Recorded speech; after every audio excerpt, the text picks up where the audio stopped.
How do I start a tea business plan? Welcome to Marketing Food Online. It is Damien, and in this video, I'm going to walk you through the 8 steps to creating a master tea business plan. The ultimate tea business plan tutorial. I'm going to walk you through the 8 sections in a business plan for your tea business.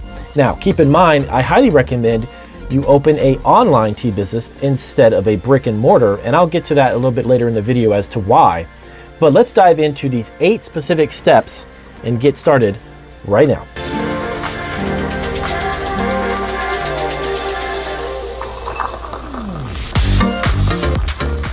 All right, so welcome back to Marketing Food Online. In this video, as I mentioned in the introduction, guys, I'm going to break down for you all of the steps that are needed for a great business plan for your tea business. Tea online is skyrocketing and is not going to slow down anytime soon. So if you're looking to create an online tea business, then these 8 steps are going to help you out tremendously. Now, keep in mind, why are you writing a business plan?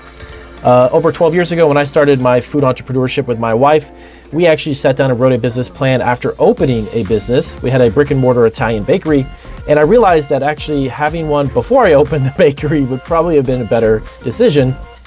But every day is a learning day when you are an entrepreneur. So what I learned is basically the business plan has a lot of benefits, not only to securing funds and getting investors and people interested in your product and your business, but honestly for you, for your understanding within your own mind, how am I going to lay out this business? And what did I need to do to create it? How much money will I need? What exactly do I want to sell? And so on. So the 8 steps or the 8 parts to a great tea business plan are: 1, the executive summary. Number 2, company description. Number 3, your concept and the idea of your tea. 4, management and ownership structure. 5, step 5 is going to be employees and staffing needs. You're going to need them, whether you're online or even a brick and mortar store, you're going to need employees. Step 6, marketing and competitor analysis. And step 7, advertising and marketing, which of course, even with your online tea business, you need to have that as well. And lastly, step 8 is your financials. All right, so step 1, your tea business plan's executive summary. So what, Damien, is an executive summary? So in essence, you're going to create a summary, an overview of all of the information that's actually contained in your tea business plan. What this is going to do is going to allow the investor, the banking institution, or whoever it is that you're looking to get a loan from, or potential investors who might be angel investors who want to invest big money in your business, can get a really good understanding and a grasp overall of the vision you have for your tea business. Now, in order to make a business plan truly effective, you need to honestly have about 1 to 4 pages. You don't want to really go too much further than that, because after that it becomes a book, and nobody wants to sit down and spend all day reading your business plan. They want to scan through it, see the specifics, and then move on from there. All right, so what is in the executive summary? Number 1, your tea business concept. What is the concept of your tea business? Number 2, your tea business mission statement. So what is your company going to be about? Are you going to potentially raise money to even help people in certain communities? Or if you're going to donate a certain percentage to a cause or something on top of just running your tea business? Or is there going to be a reason? What's the mission for you actually doing this and creating this business from scratch? You also want to have a realistic timeline. When do you want to launch your online tea business or your brick and mortar tea store? Okay. Yeah. You also want to have your target location and how much the building costs are going to cost as far as the warehouse. If you're just going to be an online business fulfilling orders, are you going to be a brick and mortar? Well, how much is the rent and all of that? You want to kind of encompass that too. And of course, later down the line, when we get into the other parts of the business plan, you're going to spell that information out a little bit more detailed. Next up, you want to have a brief market analysis of the tea market. Understand tea, how it sells online, understand how it maybe sells within the community or the area or region of the country you live in. And you want to know, also write down what makes your tea business unique. Is there a certain type of tea that you're going to carry? Are you going to do blended teas? What's going to be unique and set you apart from other tea businesses? Next up, your expected costs, your business goals, and your financial projections for your tea business. So what are you going to assume that it's going to be making over the next 6, 10, 12 months, or even 2 or 3 years? What are the expected costs? What do you forecast as far as annual rental, renewals of license, permits? Everything that's involved with the expected expenses needs to be also in that summary, executive summary. All right, so what are some tips to make a really effective executive summary? Number one, be to the point, get to the point. You want to make it short and sweet. Make sure it encompasses all of the gist, the really fine points of all of the other parts of the business plan. Know who you're presenting your business plan to, okay? So if you're looking to create a business plan from the perspective of the reader, and it happens to be a banking executive or an investor, look at it from their perspective. What are they going to want to see and look at, okay? Then also, lastly, just be yourself. You want to portray your image. You want to portray your brand, what vision you have. Don't try to duplicate other tea businesses or come up with a concept that's already out there, because it's going to be kind of boring and redundant, and there's nothing new about it. All right, so let's get into the nitty gritty. So part 2 is your tea business description. So what is your tea business concept? Okay, what makes your tea business unique online? What sort of items will you have when you offer tea through your website or through Amazon or through wherever it is that you're going to be selling it online? Okay, who is your target audience? Understand who is actually drinking tea. Understand what type of tea they're drinking. Understand the demographic as far as age. Is it more women or is it more men? Understand these things, because that helps you relay that in your business plan. So also, how is your tea business going to function day to day?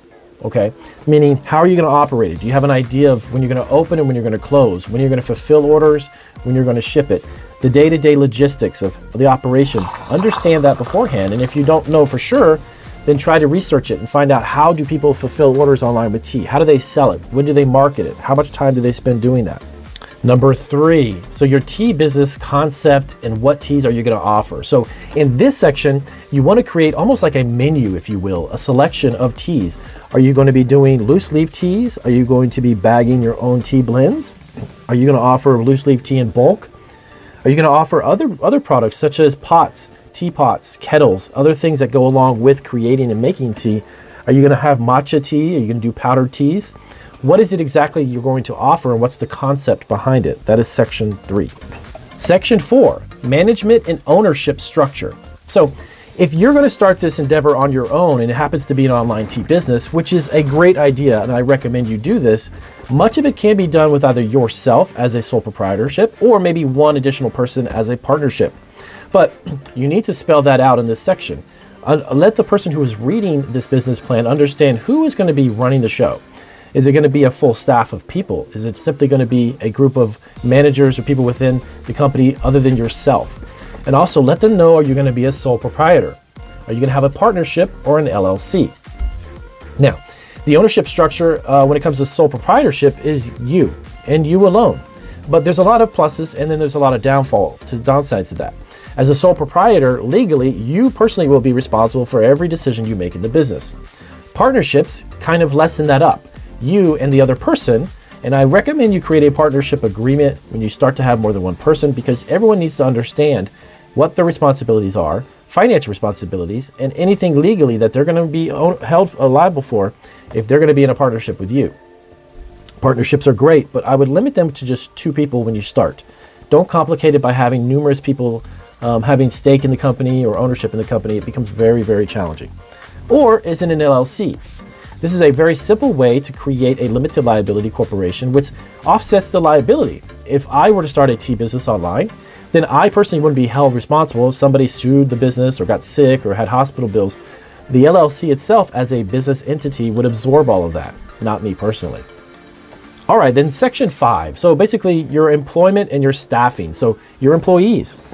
Are you going to hire employees? If so, how many do you think you're going to need to get started? If you're going to have a warehouse where you're simply going to warehouse and stockpile a bunch of tea and then sell it online, you're going to need people to pull the product, scan it, take it out of your inventory system, put it into a box, all the logistics as far as a shipping label and shipping the product, everything that goes along with that. So keep that in mind, that under section 5, you want to clearly spell out how many people you're going to need to at least get started and project, hey, you know what, in 6-7 months, we want to look at 10 to 12 employees because we're going to grow at 20%, 30% is what we're expected to do. All of this is going to give you a roadmap to understand how many people you need to hire and the amount of employees you will need. All right, section 6, part 6, market analysis. So when you want to find out who exactly is drinking the tea, you want to find out what is the most popular type of tea. Now there's tons of variations of teas that are out there in the marketplace. What is their income level?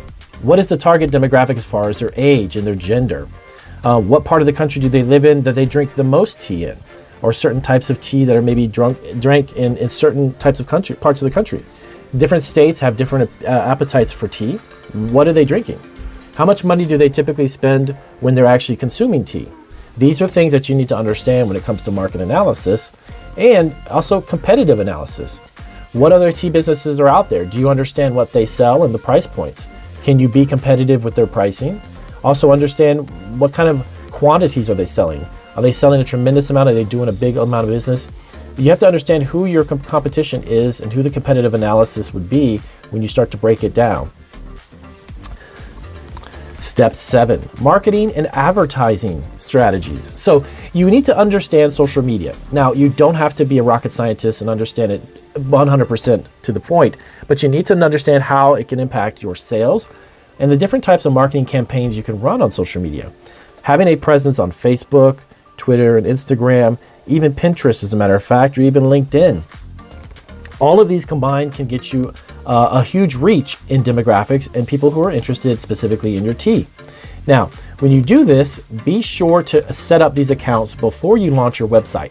Because if you start your website, you want to make sure that you create some local buzz. You want to create some social media buzz around the product or your website that you're selling the tea on, and then launch your actual website with the product. Okay, so be sure to build up some buzz and have a presence, because as you begin to create content and post it on social media, you're going to draw people to your website at that point, and that is the direction you need to go. But keep in mind, if you're not very familiar with social media, Google there's some fantastic books that are out there in the marketplace. I'll even have some links down below this video for some marketing books that you can check out on Amazon or even eBay. But it's very simple and easy to implement. You don't have to overthink it or analyze it. Social media marketing can be simple. Just understand how it works and then how you can use it to create your business awareness. All right, lastly is step 8, the financial data. So this is going to be one of the most important sections within your tea business plan. Why? Because this will encompass all of the information about your finances and such that it's going to give a banker or a lending institution or a creditor the opportunity to really see how much you're going to need and how much do you already have. When you're starting something like a tea business, you don't need to have an astronomical amount of equipment, believe it or not, nor do you have to have a lot of space to do this. But they're going to want to know how much capital do you have on hand, a breakdown of your actual startup costs, like if you're renting a place, a commercial kitchen, or if you're renting a commercial facility to fulfill the orders for your tea business.